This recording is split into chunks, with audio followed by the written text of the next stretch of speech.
Bonjour et bienvenue aujourd'hui pour cette nouvelle recette de Côté Pêche. Vous vous doutez bien qu'on va pas faire la dinde farcie traditionnelle de fin d'année. Et surprise, on va pas non plus faire ce que vous a annoncé Guillaume, on va pas faire du calamar farci.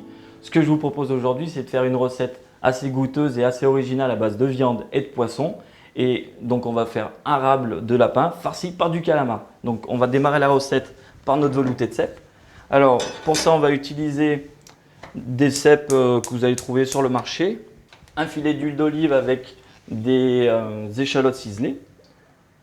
Donc on met notre filet d'huile d'olive, on met nos échalotes, on va les faire suer légèrement. Donc on a une légère coloration, on va mettre nos cèpes à l'intérieur. Voilà, coupés en cubes. Juste les faire suer légèrement. Et après, on va mouiller à hauteur avec de l'eau, avec un bouillon de volaille, un cube de bouillon de volaille.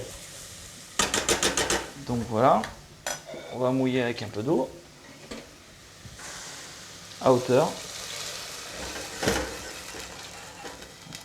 Voilà. Et un cube de volaille à l'intérieur. Et on va laisser cuire. Donc, une fois que notre velouté de cèpe est lancée, on va démarrer notre calamar. Alors, notre calamar, on va le couper et le quadriller. Donc, on le coupe en deux. Donc, une partie va nous servir de décoration et une partie va nous servir en dés pour mettre à l'intérieur de notre farce. Donc, juste le quadriller sur l'intérieur.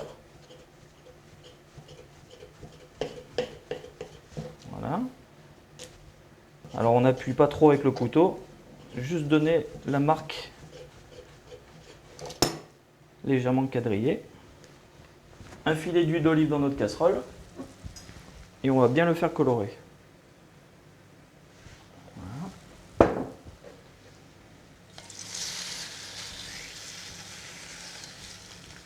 Voilà. Là, il faut bien le laisser colorer. Vous allez voir, ça va se faire tout seul.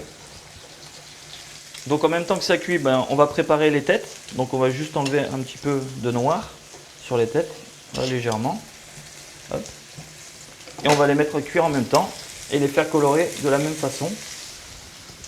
Là, on va mettre un petit peu d'assaisonnement, ça les poivrer. Voilà. Poivre. Donc on va vérifier si la coloration elle est déjà là. Donc là la coloration commence à être bien. Je vais retourner mes têtes. Là il manque encore un petit peu. On va les laisser encore 2 minutes, ça devrait être prêt. On va faire cuire les dés de calamar qui vont nous servir à notre farce.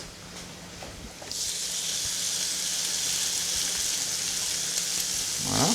Même principe. On va leur donner la même coloration qu'on a fait les premiers calamars tout à l'heure, donc légèrement doré. Et on va les débarrasser dans une mousse de volaille. Donc rappelez-vous, la mousse de volaille, c'est quelque chose qu'on a déjà fait dans un numéro précédent, le numéro 4 exactement, lorsqu'on a fait notre fameux bar d'Atlantique avec nos boudins de foie gras. Donc la mousse de volaille, le principe, c'est de prendre du blanc de volaille, on le mélange au robot pour bien casser la chair, on met nos œufs, on mixe et après on monte à la crème comme si on montait une mayonnaise. Donc là, on va remuer légèrement la farce pour la mélanger et après, on va lever nos lapins. Voilà, donc notre lapin. Donc on va prendre un râpe de lapin. Un râpe de lapin, c'est pour 2 personnes. Donc on enlève les 2 oignons. On le dégraisse légèrement.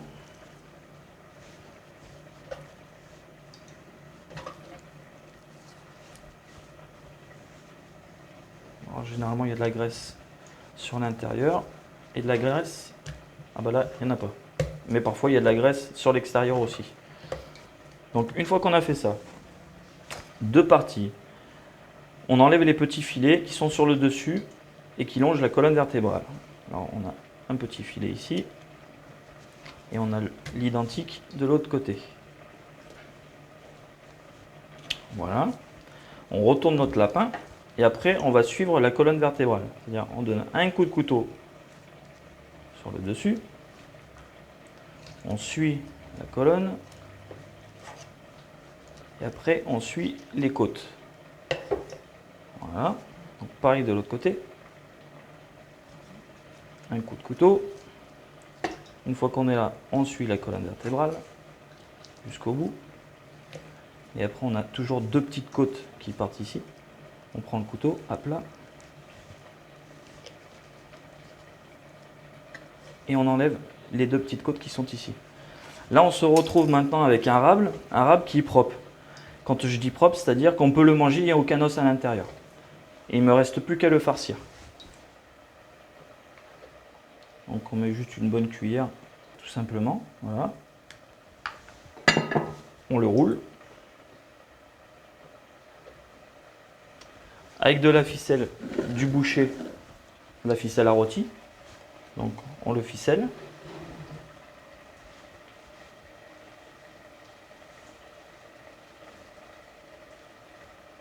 Alors pourquoi la ficelle? Alors vous allez voir, le lapin d'abord, on va lui donner une première cuisson, on va le pocher pour pouvoir cuire notre farce. Et après, on va le cuire à la poêle pour lui donner une belle coloration et que ça soit un peu plus présentable avec une couleur un peu dorée comme une viande rôtie. Donc voilà. Et la ficelle en fait sert à, lorsqu'on le met dans la poêle, que la partie qui est ici ne se décolle pas et ne s'ouvre en fait. Donc hop. Donc on va prendre un bout de papier film, voilà, papier alimentaire. On va le poser à plat sur notre planche.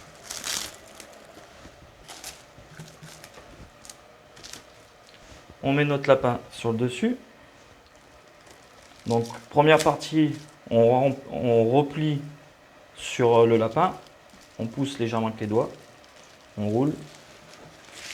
Une fois que c'est fait, on roule comme un bonbon. Et on fait un nœud de chaque côté.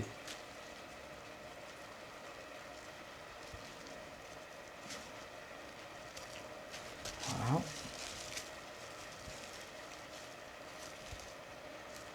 On coupe l'excédent. Donc, une fois que c'est terminé, vous le mettez à pocher dans une eau bouillante, 10 minutes, pas plus.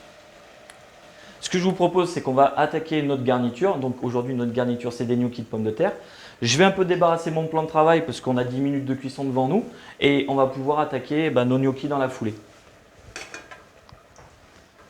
Mon plan de travail est maintenant débarrassé. Donc pour mes gnocchis, ce que je vais avoir besoin, c'est de pommes de terre. Alors les pommes de terre, je les ai fait bouillir pendant 1h30 dans l'eau bouillante. On les met au four si elles sont un peu trop humides. Vous allez voir, c'est pour un peu les dessécher. Donc on va les prendre, on va les éplucher. Alors pour ce qui est des proportions, vous les retrouverez sur le magazine papier, comme d'habitude. Alors le fait de les mettre au four, c'est pour enlever un peu l'humidité de la pomme de terre. Et l'humidité, parfois, lorsqu'on fait notre pâte à gnocchi, elle donne un côté élastique à la pâte. Donc mes pommes de terre sont maintenant épluchées. Alors, on prend notre farine. La farine, on le pose sur notre plan de travail et on fait une fontaine. Alors, une fontaine, c'est le fait de mettre les mains au milieu, on remue et on fait une fontaine ou un puits, ça dépend sur les recettes. Parfois, les deux termes sont utilisés. On casse notre œuf au milieu. Voilà. On le remue.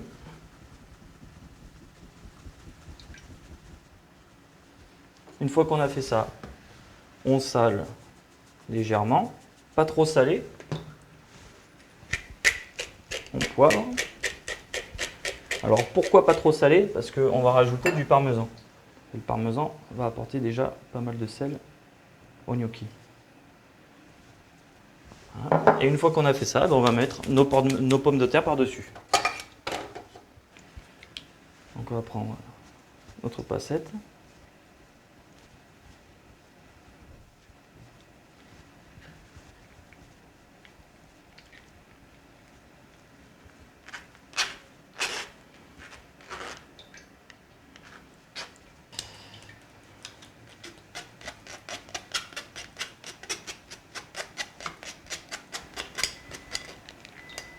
Ah, donc là, j'ai mon lapin qui est cuit. Donc le lapin, on va le débarrasser et on va le mettre au frigo pour qu'il puisse raffermir un petit peu. Voilà, je vais continuer mes gnocchis en attendant. Alors les gnocchis, on va commencer à les rouler comme une pâte. Donc on mélange avec le bout des doigts.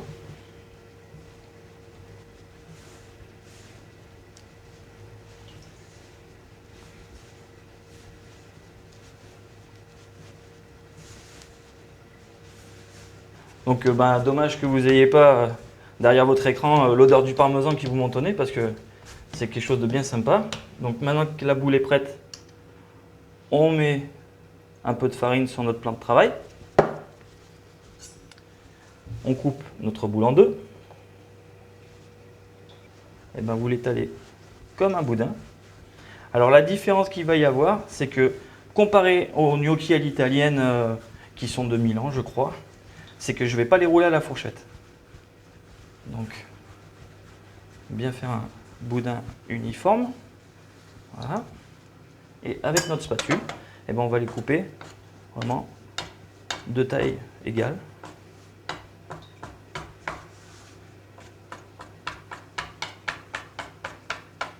Voilà. Et une fois que nos gnocchis ils sont comme ça, vous les roulez légèrement avec la main et on va les plonger dans l'eau bouillante. Comme des gnocchis classiques, vous les mettez dans l'eau. Lorsqu'ils remontent à la surface, on les débarrasse. Donc là, ils viennent de monter à la surface. Donc, on prend une petite passoire, on les prend. Vous voyez, ils sont assez fermes. Et on les plonge dans de l'eau fraîche. Alors l'eau fraîche, en fait, c'est pour couper la cuisson.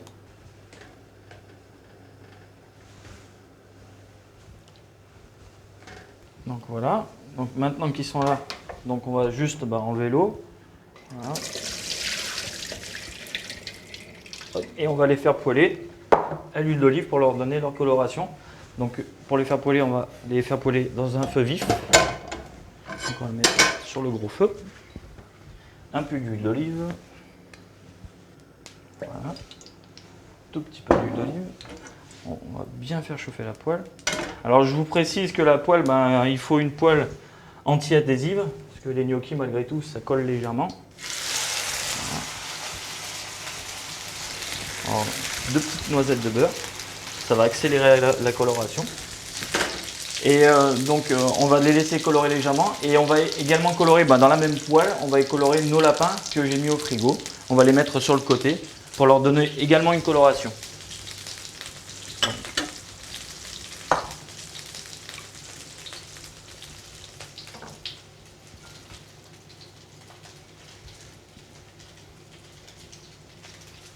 Voilà. Donc les gnocchis, on va baisser un peu le feu. Apparemment ça a l'air d'aller un peu vite. Donc ils ont une jolie couleur caramel.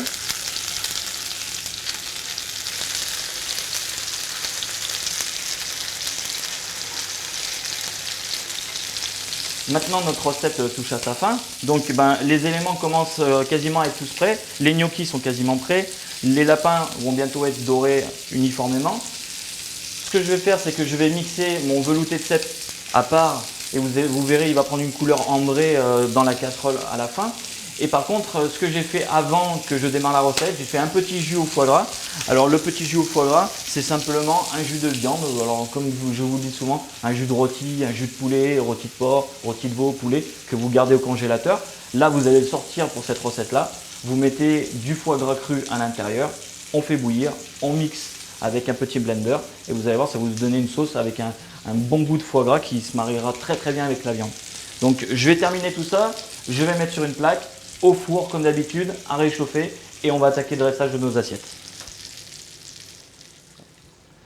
Maintenant que j'ai tous mes ingrédients qui sont à portée de main, là j'ai ma sauce qui est chaude, mon velouté de cèpe qui est chaud également. À l'intérieur du four, donc j'ai mon lapin avec mes gnocchis et j'ai également mis mes calamars à chauffer. Donc il ne me reste plus qu'à dresser mon assiette. Donc on va poser ça sur le côté. Alors première chose, on prend son lapin, on le pose sur une planche et on le coupe en 3 parties.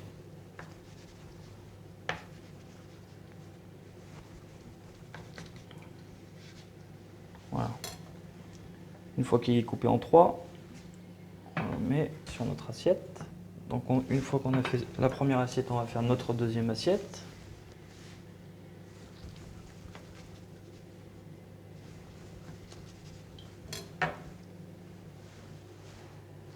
Voilà. Alors on va mettre notre calamar sur le devant de notre assiette. Donc on va prendre une cuillère, on va mettre nos gnocchis sur le devant du calamar.